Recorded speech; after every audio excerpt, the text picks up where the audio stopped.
Students आपको याद होगा हमने अपनी जो लास्ट वीडियो में जो सेक्सुअल रिप्रोडक्शन का इवेंट स्टार्ट करा हुआ है वो है पोस्ट फर्टिलाइजेशन इवेंट, राइट। उसमें हमने दो इवेंट्स पढ़ने थे, दो मेन चीज़ें आगे पढ़नी थी। वो थी जायगोट की फॉर्मेशन और एक था एम्ब्रियोजेनेसिस। जायगोट की फॉर्मेशन तक तो हम ऑलरेडी पढ़ चुके हैं, अब हम स्टार्ट करेंगे embryogenesis. So students, embryogenesis means a formation of embryo. Formation of embryo from zygote, right. zygote से एम्ब्रियो की फॉर्मेशन होना उसको हम क्या बोलेंगे, एम्ब्रियोजेनेसिस। और हमें पता है जब zygote डिवेल्प होता है तो उसमें दो मेन हम बोलेंगे कि चीज़ें होंगी। एक तो बेटा वो करेगा माइटोटिक डिविजन्स, मतलब वो क्या करेगा, सेल डिवीजन, मतलब सेल्स का नंबर क्या करेगा, इंक्रीज करेगा। और दूसरा होगा व्हाट, सेल डिफरेंशिएशन। तो ये दो डिफरेंट टर्म्स हो गई। तो जो जायगोट बनेगा that undergo cell division and cell differentiation. बेटा जो सेल डिवीजन है उससे तो सेल्स का नंबर इंक्रीज होगा, मतलब वो यूनिसेलुलर से क्या हो जाएगा अब मल्टीसेलुलर। लेकिन सेल डिफरेंशिएशन जो है उससे क्या होगा, सेल डिफरेंशिएशन जो है वो इज़ अ प्रोसेस जिससे हम कह सकते हैं जो ग्रुप ऑफ सेल्स हैं, जो ये सेल्स बने थे सेल डिवीजन से, that group of cells become specialized tissues और ऑर्गन्स। तो हम ये कह सकते हैं कि जो सेल डिफरेंशिएशन है that is a attainment of a particular और स्पेशलाइज्ड फंक्शन। यहाँ पे सिर्फ सेल्स का नंबर इंक्रीज हो रहा था, यहाँ पे सेल्स या टिश्यूज़ या हम कह सकते हैं ऑर्गन अपना स्पेशल फंक्शन एक्वायर कर लेगा। क्लियर। और हमने एनिमल्स को क्लासीफाई करा है into two on the basis of the development of zygote, whether it is developed outside the body or inside the body. So oviparous animals and viviparous. बेटा जो oviparous होते हैं they are the one which lay fertilized eggs,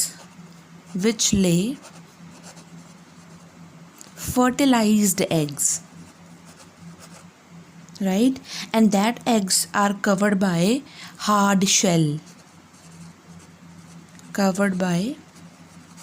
hard calcareous shell या shell। और अगर वो covered होते हैं with the shell तो हम बोलते हैं cladoic eggs।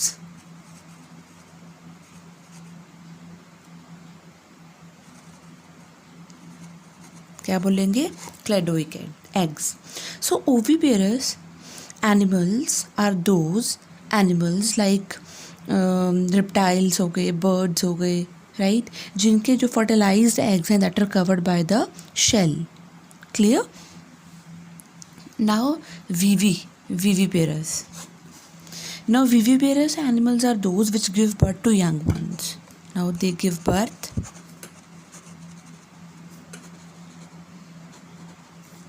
to young ones. They give birth to young ones. Clear? Like that of yes human beings. या हम mammals की बात करें तो उनमें they are viviparous animals. Clear? So viviparous animals में क्या होता है, जो जायगोट होता है वो फीमेल की बॉडी के अंदर डिवेल्प होगा इनटू यंग वन और एम्ब्रियो या फीटस में। Clear.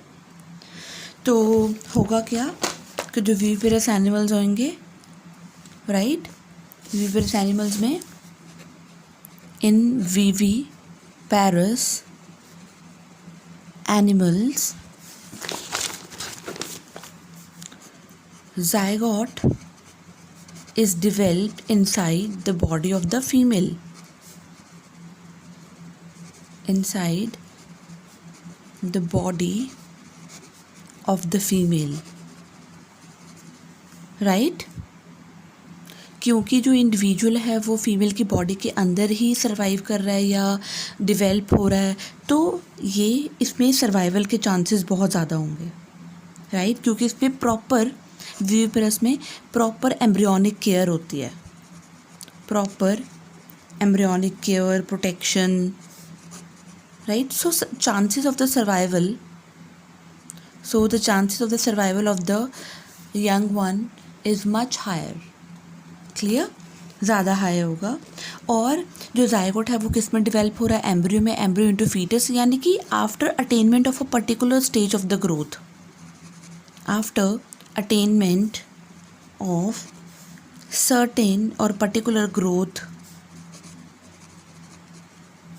stage, the young one is delivered out. The young one is delivered out of the body, right? So in human beings this period is known as gestation period. Human beings में ही नहीं, सभी में हम gestation period बोलते हैं, और human beings में जो गेस्टेशन पीरियड होता है वो अबाउट कितना होता है, 9 months का, clear.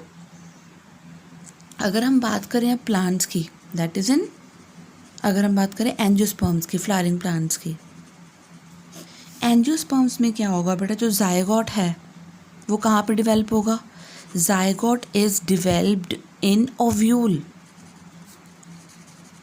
Zygote is developed in ovule. और मैंने आपको पहले भी बताया था, ovule after fertilisation become the seed and ovary after fertilisation become the fruit, clear. तो फर्टिलाइजेशन होने के बाद जो फ्लावर के पैटल्स होंगी, सैपल्स होती हैं, राइट, स्टेमन्स होंगे, वो विदर हो जाएंगे, झड़ जाएंगे, clear. They wither and fall off, okay. और जो जायगोट है that develops into embryo, zygote किस में डिवेल्प हो जाएगा बेटा, एम्ब्रियो में डिवेल्प हो जाएगा। एंड और मैंने बताया था जैसे ही फर्टिलाइजेशन हो जाती है तो ovule after fertilisation become seed, clear. तो ovule develop into seed and ovary किस में कन्वर्ट हो जाएगी, फ्रूट में, क्लियर।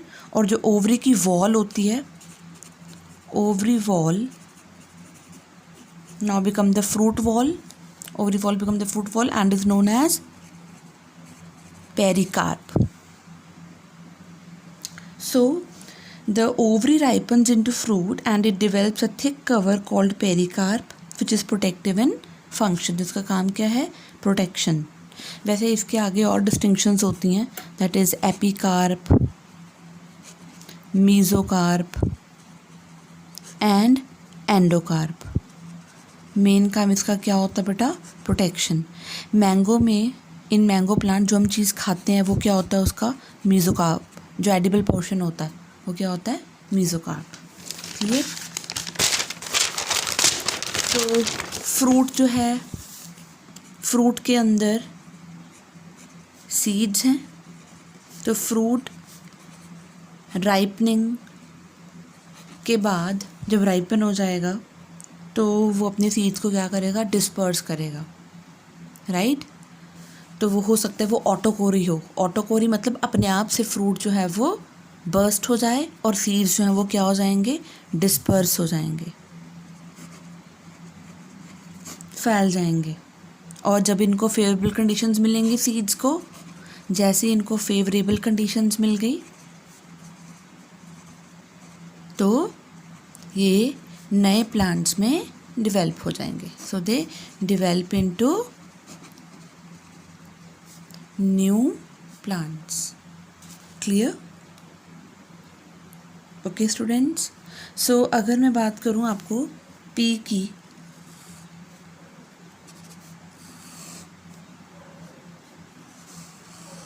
राइट, तो पी में हमने यहाँ पे ऐसे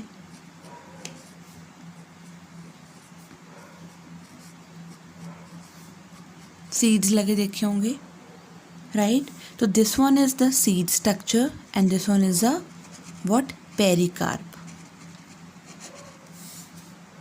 Clear? So this is the fruit of the pea that shows seeds and pericarp. So this is LS of pea pod.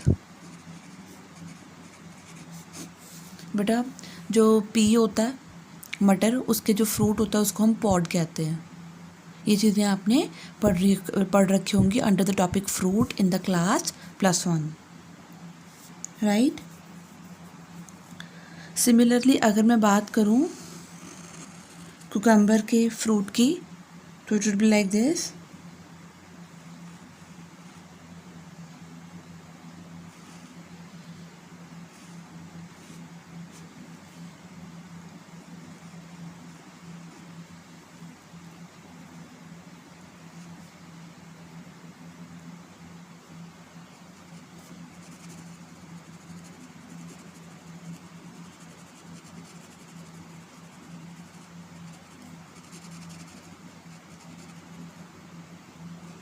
Students मैंने सारा इसका स्ट्रक्चर नहीं ड्रॉ करा है.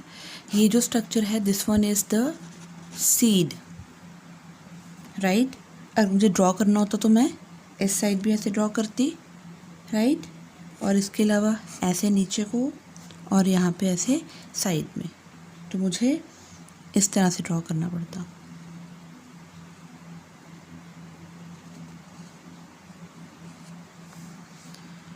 सो ये वाला स्ट्रक्चर क्या हो गया, सीड हो गया. और ये स्ट्रक्चर क्या हो गई इसकी, pericarp. So this is the TS of cucumber. TS of cucumber, right. अगर मैं मस्टर्ड का सीड बनाऊँ तो it will be like this.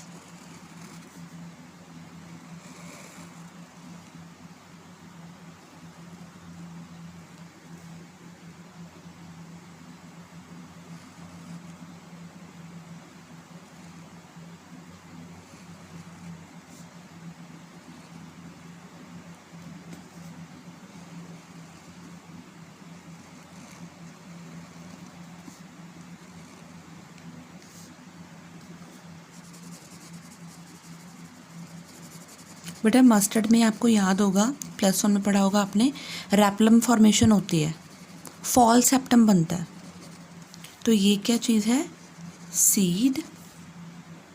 Clear. और ये क्या चीज़ है, pericarp. Clear. So this is the TS of mustard.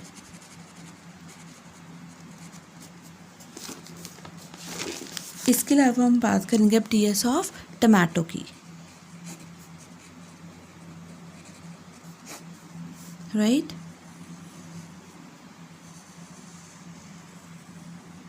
TS of tomato.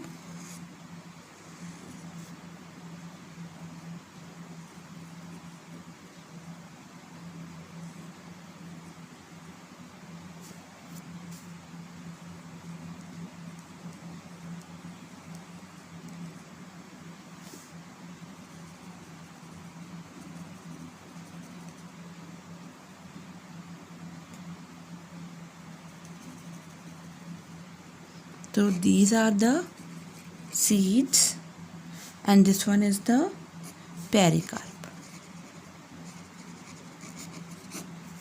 right. तो ये क्या है, पेरिकार्प है.